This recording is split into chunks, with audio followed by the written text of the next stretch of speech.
We might be too young to have a spotted cow, but we are both diehard Packers fans. I could talk about this for hours.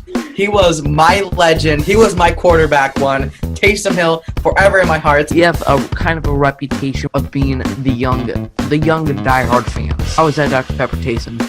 Amazing. Okay, good. Let's keep it under 25 minutes, all right? How are we doing, everybody? This is Joey here at Underage Packers, welcoming you in to the official very first episode of the season 3 of Underage Packers. So delighted to have you here today. Today, me and my co-hosts are going to be previewing week 1 against the Minnesota Vikings. It's going to be a great time. Speaking of my co-hosts, Big B, how are you doing on this great week 1? Well, I'm tired, but Yep. that's besides the point. I am so hyped. It's week 1, baby. Let's go. Man, I cannot believe we are finally here. So many probably pointless off-season episodes. And if you stuck around with us for this off-season, thank you so much. And if you're back here, took a little bit of a break, I get it, man. You know, the diehard lifestyle isn't for everybody, you know, so the people that have a healthy relationship with the Packers, we welcome you back. So I cannot wait for this season. I cannot wait for it to all go down this Sunday against Minnesota. I think one thing I'm most excited for is just the stakes of the rivalry at this point, because it feels like year after year, the rivalry with Minnesota kind of gets more tense. And I don't know how it was like back in the day, but the 60s and 70s, the Packers and Vikings, I don't know how much they played each other. I know at least in the 70s, though, that they played each other a lot, and the Packers got their butts handed to them a lot from the Minnesota dynasty that didn't win a single Super Bowl. So I guess it's not really a dynasty, but in Minnesota terms, it is. Yes. And then the Packers have dominated, just like the rest of the NFC North since the 1992 season. They've dominated Minnesota. But in the past decade, Minnesota has really been the only other honcho in the race that's even close to the Packers, that's even in distance of the Packers' rear view mirror for a majority of the year. So the rivalry feels like the stakes are high. And, you know, Vikings fans just like to prove their stupidity day by day even more. And it's fun to watch. So I just cannot wait. Hopefully we get this Packers win on this Sunday. If nothing else, you know, obviously for that one in the win column, but obviously for the Minnesota Vikings fans tiers that we will get to consume. I would love just a Paul Allen call where he is breaking down, having a mental crisis. It would just be phenomenal. And one thing that we'll talk about later is the Darius Smith, which obviously adds a whole nother aspect to this rivalry. It's every 5 or 6 years, there has to be a Packer that goes over to Minnesota, makes a big PR deal out of it, and then they end up failing miserably, you know. So that's always fun to watch. So we'll talk about Za'Darius a little bit later. Before that, let's talk about the Packers injury updates. You don't want to have 11 players on your injury report for week 1, but I think you still got to feel good about the progress some of these players has made, especially the 2 offensive tackles in David Bakhtiari and Elton Jenkins, who looks like, you know, at the very least, even if they're not ready to go this week, week 1, they'll eventually, sooner rather than later, they'll be back out there on the field. Both of them participating in team drills today. So that's great to hear. And then David has been participating a few weeks now. Elton just getting back in the mix today. So we'll see if they're ready to go. By the way, great to see. You have Allen Lazard, who I believe once again did not practice again today on Thursday. Apparently he was stepped on, which is kind of a funny, I guess not funny, but I just want to know, like, what was the case of it? Like, does it matter? Would I be surprised who that player was that stepped on him? Like, was it a big old boy? Was he running a route? I'm sure when you're running at full speed and you got a guy that just like steps on you wrong, it's kind of like biting your tongue, I guess, in a way, if you're not expecting it. And that would definitely hurt. So the good news there is, though, that it's not a long-term concern. It's not re-aggravating his core muscle injury that he had, 1 or 2 years ago. So that's good to see. And if he's not out there, once again, if he's not out there this week against Minnesota, not a long-term concern at all. Matt LaFleur also did say that the turf, the fact that they're playing on turf and not real grass in Minnesota, will not affect the team's decisions to play with Elton Jenkins, David Bakhtiari, or Robert Tonyan, the three who have had extensive ACL injuries. So there's that. That's good to see. And then finally, Mason Crosby, after dealing with, was it a knee issue? Yes. And classic old man fashion, Mason Crosby dealing with a knee issue.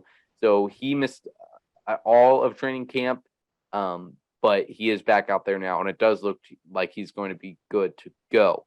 So that's phenomenal. If the COVID rules were still here, where they could just do a 1-game elevation, I'm sure they would have Ramiz Ahmed elevated to the squad this week, but obviously that's not going to happen. So glad to see Mason's ready to go, and hopefully the season is much better for him than last year.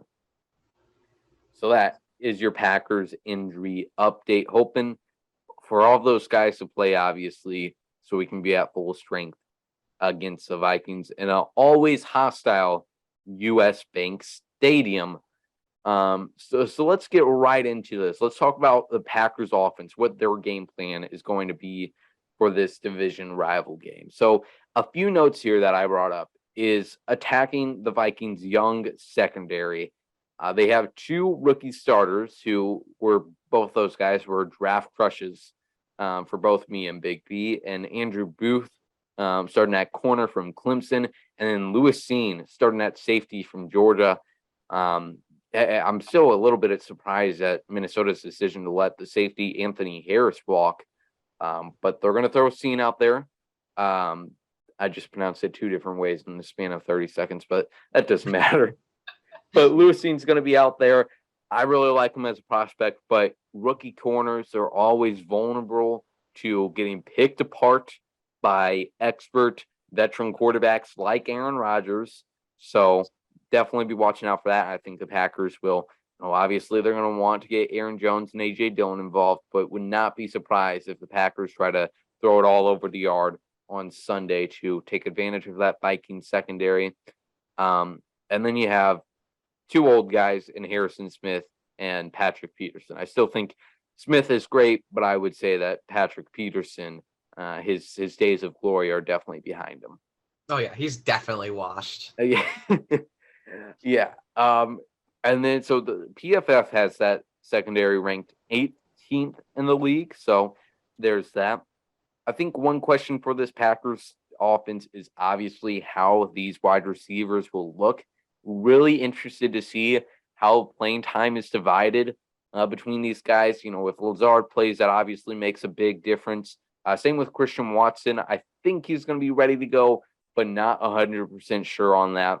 So, but if all those receivers are healthy and playing, how it gets divided between the top 3 veterans and Watkins, Lazard, and Cobb, and then also Dobbs, Watson, how much playing time they see. Will be interesting to see that.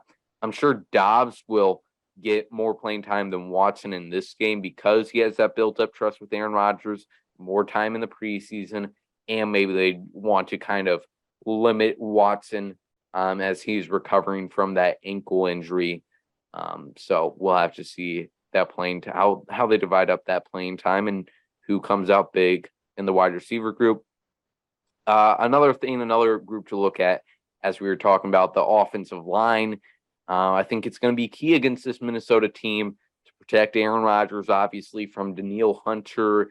Is it Arian Smith? Unfortunately, we'll have to see with what Mike Pettin, Ed Donatel, and Mike Smith have drawn up to put some pressure on Aaron Rodgers, man. That's so depressing. Like, why you gotta bring all that up right now? Like, just try to have a good time here. Then now I'm reminded that Mike Smith left us, and Mike Pettin's there. I mean, he sucks as a defensive coordinator, but still, it's the point. He's a good guy. Yeah. Yeah, man, I miss Mike Smith. Jason Rebrovich just seems like, I mean, I shouldn't say this. I was going to say he seems like a weird guy, but that would be too far. He's just definitely contrasting from Mike Smith. He definitely seems more of a country boy, and he's Complete going to get opposite of what Mike Smith is. yeah, I think like Jason Rebrovich, Rebs is like my idea of like there's one of him at every high school in America. And like they take their job as like the linebackers coach way too seriously. But I think Rebs is going to be good. He's got an interesting background. Mike Smith, wish him the best. Really sad that he left. And it felt a little lonely this year at Packers training camp without him doing his pre-practice laps around the practice field. Felt a little barren, gotta say. All because of that. Hopefully, Mike Smith's wrist is fully recovered after he fell down from his son's treehouse too. Hopefully that's back together. I know. I wanted to buy Mike Smith's house just for the treehouse. Like that's the only purpose why I wanted to buy his house. You don't even think the treehouse is a cool part of it. You just want it so you can look up at it and observe it and be like, see, that's where Mike Smith. That's where he fell from. And you'll have like a little, I don't know, like a little plaque in your yard that says, "This is the contact that Mike Smith's wrist made as he broke it." And, Yep. And then you need to contact the hospital to see if you could get his cast that he got on it. set it up like a museum and have people pay for tickets to come take pictures next to it. Man, if Mike Smith heard this conversation, he'd be freaked out and have a restraining order placed on us. Probably. Actually, he could probably like really find this funny, but maybe, yeah. I'm like, sure we're the only Packers podcast having this type of conversation. Oh, 100%. Anyways, moving things over to the Packers defense, their side of things. They're going up against Kevin O'Connell in his first game as the head coach. He came from a similar lineage of Sean McVay, kind of in that system. So this McVay, Shanahan type of offense continues to take over the league. We'll see how he does. He did spend some time under Jay Gruden and also Mike Pettin. So if his his other mentors are any sign of how he's going to perform, that's a good sign, I think. So Kevin O'Connell, will see what he throws out there. He certainly has a lot of tools to work with on that Minnesota offense with plenty of playmakers there. And Justin Jefferson, obviously. I was going to say Cooper Kupp. I don't know why. Justin Jefferson, Adam Thielen, who, might be past his prime, but is still a solid wide receiver. And Dalvin Cook out of the backfield as well. So this Vikings offense will be interesting to me because Kirk Cousins is coming off the best season of his career, no doubt. And I think a good synopsis of him is one I heard from the Athletic Football Show when Robert Mays and Nate Tice were talking about their offense. Just a good synopsis of him and how he performed last season is that, he's a fine quarterback. That pains me to say that. He's a fine quarterback, but you are holding your breath if the game ever comes down to him making a play, right? And we saw the Vikings get into a lot of situations like that last year. And, they were they were down early in the game, but then they were able to put some points on the board and get close to a comeback, but something always happened to them. So this Vikings offense, intrigued to watch it throughout this season and see the little exciting plays they make on their way to a 7-9 season for them.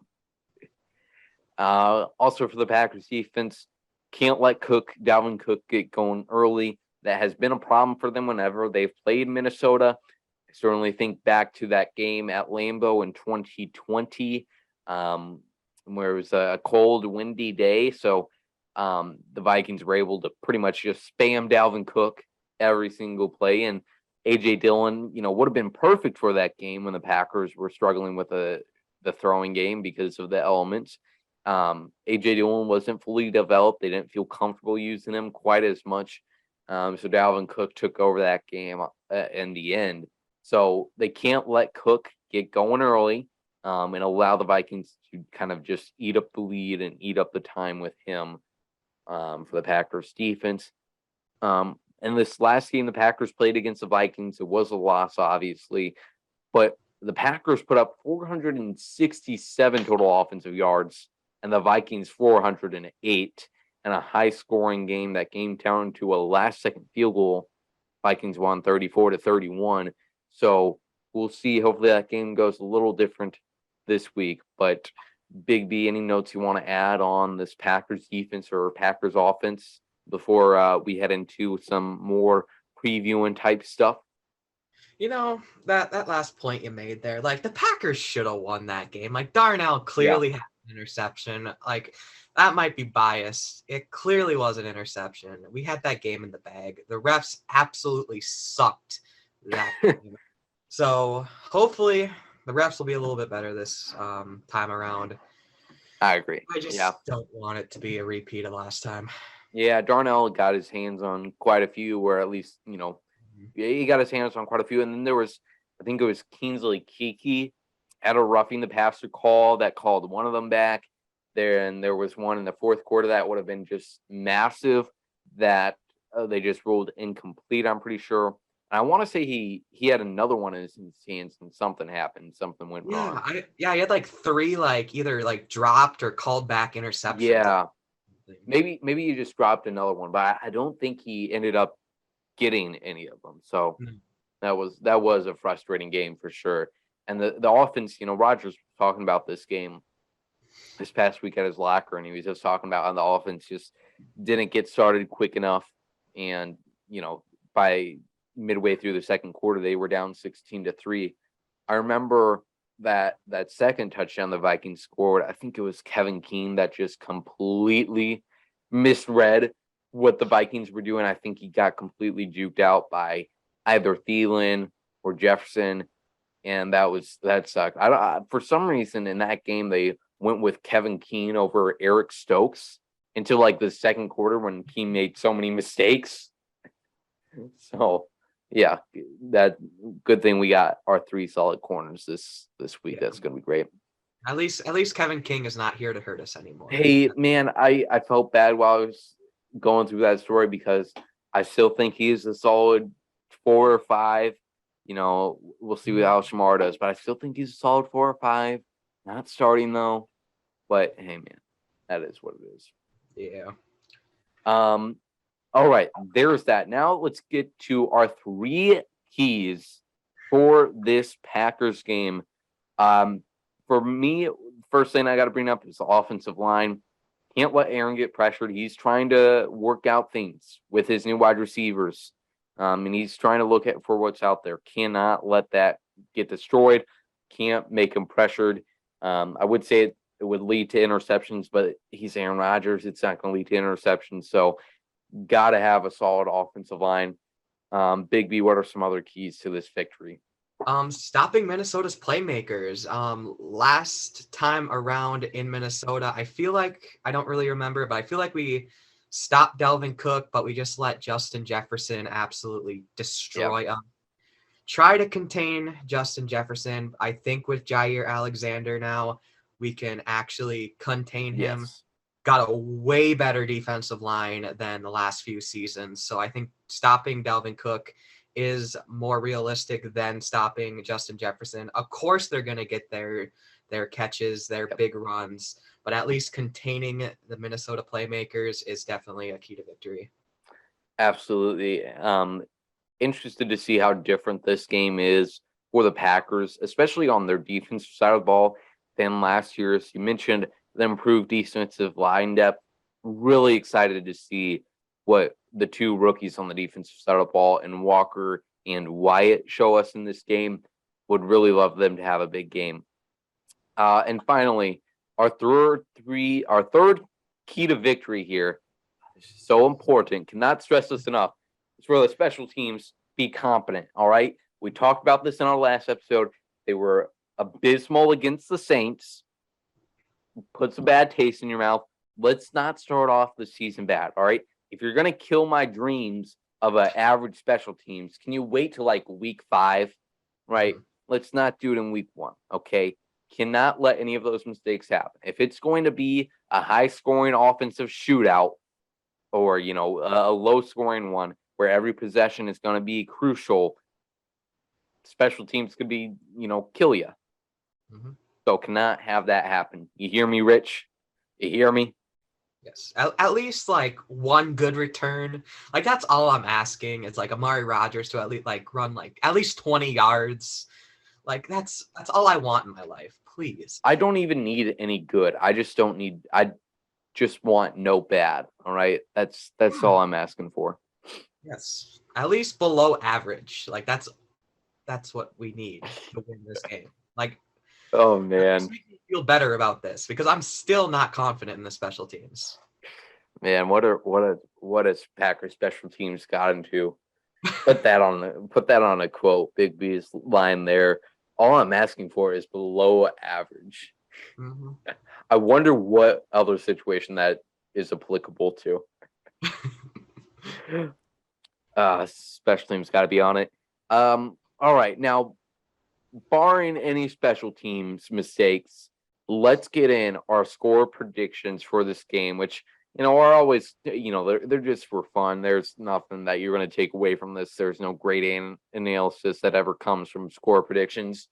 But I'll start off, and I'm going to predict here that the Packers not going to be quite as high scoring as last year. I think the Packers are going to come away with a 27-21 victory. Ooh. Okay. I'm actually gonna say Packers are gonna win 27-24 in a very close one. Defense is gonna set up the offense in some perfect field position. We're gonna get Rasul Douglas interception, of course. Yep. And I think Eric Stokes will also get an interception. Okay. I need to bring back my little joke that I did last year where I just predict a random player to come away with a big play. Oh, God. I was always hoping for Jonathan Garvin to get a strip sack and return it for 90 yards, but didn't happen last year. So we'll have to see. Maybe Dean Lowry will make a play. If Dean Lowry does make a play, you will see me out of my seat. All right. Sure. That's gonna happen. Hold on. I gotta tell my mom if I want thin crust or regular crust here from Domino's. Okay, very important mission out of the way. It's Thursday Night Football. We got to get hyped for the first football game of the year, obviously. What were we talking about? Score predictions, whatever. Oh, Dean Lowry making plays. Yeah, Dean, mean, green, lean machine, obviously. All right, cannot wait for the season he's about to have. All right, that pretty much wraps up the main stuff focusing on just this Viking game. We got a few more stuff to talk about, though. First off, I just want to bring up this guy who asked this question in the Packers media availability at Aaron Rodgers' press conference or his locker room availability this week. I love Aaron Rodgers' flippant tone in this and how his mood, if you watch the rest of the press conference, his mood completely goes from happy, bouncing, having a good time, telling stories, ayahuasca mode, if you will. And then this guy asks a question. He's like, all right, you see, this is why I hate the media. So let's roll. You did have ups and downs with Mike, and you didn't know Matt at all. It seems like you guys are in a great place. How'd you get to this point, and did he do anything that first year? Mike who? Mike McCarthy? Based on what? It seemed like you had ups and downs. Okay, so you're stating that it's fact, right? Okay. Okay, so back to Matt. Did he do anything that first year to get things moving in the positive direction? Now, come on, man. I feel like you're trying to push a narrative at least, and it's just such an unnecessary question. I bet you $1,000 that guy is either working for a small website that he's trying to generate a big quote for, either that or he's a big media guy that has no idea what's going on and wants to ask the same recycled question from 2 years ago about him and Matt LaFleur's relationship. What are we doing now? What are we doing here? Let's grow up.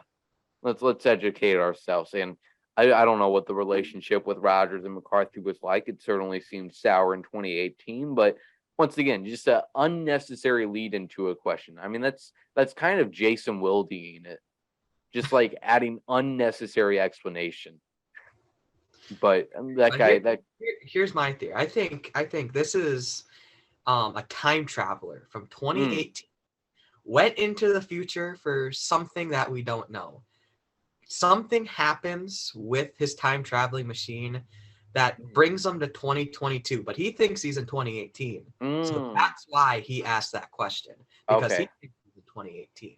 So, well, the question is, he leads it into a question about him and LaFleur's relationship. So maybe it's from 2019, and yeah, he's still believing all of the narrative of Rodgers and McCarthy's relationship. Yes. Well, I mean, what he should have just asked him was Mike really, what was the story? Was that getting massages during team meetings? That's what we need to find out. I'm glad Pat McAfee did us a service and asked Rodgers if, McCarthy ever smashed watermelons in his time in Green Bay like he did in Dallas, but unfortunately that was not the case. So, hey man, maybe I know this guy very well and I'm absolutely trashing him, but I doubt it. I doubt that's a Green Bay media guy I know. At least I hope it's not. All right, that's that. Let's introduce some new segments to the show now, because I've been paying attention to Packers Twitter over the past few days, obviously, and I'm seeing so many podcasts with all these news, and it really makes me think of the old saying of you're either getting better or you're getting worse. Because I feel like we're getting left behind in the dust here. It's doing our same old show. So we got some exciting segments for you. Not really, but hopefully they work well. We'll see how they go. First off, meanwhile in the NFC North, let's see how this one goes. It's basically just going to be our weekly opportunity to trash NFC North teams more than we already do. All right. So quick news bit here for you. The Packers are currently plus 1,200 to win the Super Bowl. Fourth place, fourth favorites. Meanwhile, the Vikings are plus 4,000.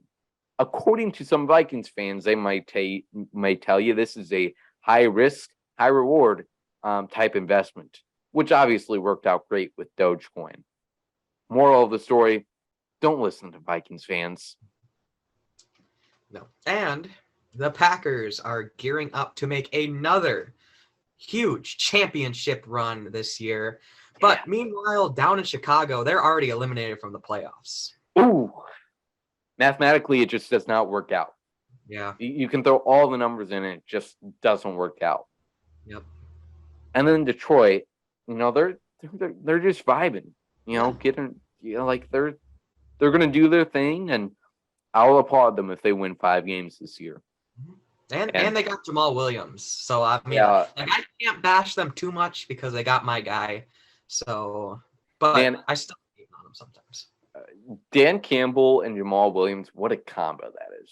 That is just like the two, their personalities aren't alike, but their personalities are very loud, very colorful. Mm-hmm. That's an interesting combo there. They are the dynamic duo that we did not know we could. Absolutely. All right. One more thing that I wanted to introduce to the show is our random game of the week. Now, these titles for both these segments aren't quite worked out to their full potential yet, but me and Big B, sometimes what we do late at night is we just go back and forth talking about the most random Packers games from years and years and years ago. And it's a ton of fun. I got to be honest with you. So I wanted to start including this into our show and just like naming these games, bringing back some memories for some people. And as the years go on, we amassed more games into our Packers library. So today I want to talk about, in week 1 fashion, a game against the New Orleans Saints in 2011, the week 1 opener. This one doesn't quite fit the random, obscure criteria, but it does bring back memories for me. Thursday night football against the Saints, Packers coming off their Super Bowl championship run. And it was a lot of fun. I remember staying up late for it. And I remember, I don't remember much from the actual game besides goal line stop, but I do remember there was a lunch lady at my school, and I can't remember her name, but I loved her. She was a great woman. And she'd always open my cheese stick packets or my yogurt packets for me. And where this is going is she was a big Saints fan. And I talked a lot of trash the week before. So I was obviously hoping they won this game. And I'm like in first, second grade. Ooh, so that first grade trash talk you got going. Oh yeah, I was going hard. Whoa. So obviously, I remember the goal line stop. I remember screaming, 7 years old me screaming for that goal line stop, and coming into school the next day feeling like $1,000,000. So that was a great game to remember. Obviously, you have a Randall Cobb touchdown on his first NFL play ever. Aaron Rodgers went 312 yards for 3 touchdowns, and then the Packers had a total of 399 offensive yards. So that's great. That was a phenomenal game, and hopefully the Saints, or no, the Bills and the Rams deliver us a great game here tonight. I'm glad to see our old friend Rachel Hotmeyer out there killing it with Buffalo, killing it at SoFi Stadium. That's fun to see. So, Big B, any thoughts? Did you watch that game against New Orleans? Do you have any memories from it? No, I do not. I did not watch that game, so I clearly have no memories. Watched it on Game Pass though. Very exciting game. Yep. Want to go rewatch it? It's on NFL Plus now that they call it. Yeah. Randall Cobb's coming out party, so that's always fun. Oh yeah, that is going to be it here on episode 110 of the Underage Packers podcast. Me and Big B, we'll see. We might have some more content coming out this weekend, but I do know early in the week, next week, we'll have a quick recap on our thoughts against Minnesota. Best place for content from us this weekend will definitely be our social medias, both from the Underage Packers account on Twitter and TikTok and Instagram, and then also our personal accounts, especially on Twitter. You can find me at JoeyGPG on Twitter and Big B at Big Packers 4X _ soon to be 5X, baby. Let's do this. It's just the start of something great. It's going to be the start of the 17-0 season. It's going to be 17-0 division round championship. The 20-0 season that the Queen of England never got to see. It's a shame. But thank you all for watching, and we'll talk to you later. Go Pack Go.